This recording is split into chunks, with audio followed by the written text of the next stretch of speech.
আসসালামু আলাইকুম। খুব দুঃখজনক একটা বিষয় নিয়ে আপনাদের মাঝে আসলাম। আসলে এই বিড়ালটা আমরা একদম পিচ্চিকাল থেকে পালতাছি। যাই হোক, এই বিড়ালটা আমি আমার বাসা থেকে সরাই দিছি। এখন এই বাসায় বাচ্চা উঠাইছে ৩ টা। তো বিগত ১ সপ্তাহ হইবো বাচ্চা উঠাইছে।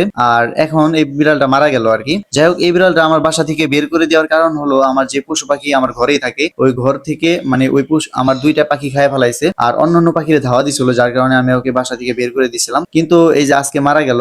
আজকে বলতে হয়তো ২ দিন আগে মারা গেছে, কারণ ওর শরীর দিয়ে অনেক গন্ধ বের হইতেছিল। আমরা আসলে বুঝি নাই যে বিড়ালটা মারা গেছে, ভাবছি যে ওর বাচ্চা ওইখানে বের হইছে। পরবর্তীতে যখন আমরা দেখলাম যে অনেক গন্ধ হইতাছে আমাদের বাসার আশেপাশে, তখন ভালোভাবে খোঁজাখাজির পর দেখলাম যে সিঁড়ির নিচে যে মারা গেছে, যে ছাদের যে সিঁড়ি হয় ওই সিঁড়ির যে নিচে একটা জায়গা আছে ওখানে যে মারা গেছে। ওরা সেফ প্লেসে মারা যায়। এর আগেও দেখছি যে কুকুর বিড়ালের অসুখ টসুখ হইলে ওরা যত চিপা চাপা আছে ওরকম জায়গা দিয়ে ঢুকতে চায়। যাই হোক, এখন আমাদের উচিত হলো এটাকে ভালো একটা জায়গায় মাটি দিয়ে দেওয়া, কারণ আমরা বিগত ২ দিন থেকে ৩ দিন আগে আমাদের এখানে আরো ২টা ৩টা বিড়াল মারা গেছে। কিভাবে মারা যায় আল্লাহ ভালো জানে। যাই হোক, কিছু করার নাই, আল্লাহর হায়াত এই পর্যন্ত রাখছিল। তো এই বিড়ালটাকে আমরা অনেক দর খুঁজে মাটি দেওয়ার কারণ হলো এর আগে যে বিড়ালটাকে মাটি দিয়েছিলাম, ওই বিড়ালটাকে মাটি দেওয়ার পরে ওর যে লাশটা আছে, মানে ওর যে দেহটা আছে, কুকুরে না হলে শিয়ালে উঠায় ফেলাইছিল।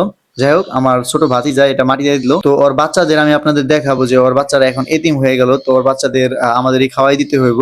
ইনশাল্লাহ, দেখি আল্লাহ আমাদের মাধ্যমে ওর বাচ্চাকে বাঁচাতে পারি কিনা। তো সবাই দোয়া করবেন। আল্লাহ হাফেজ।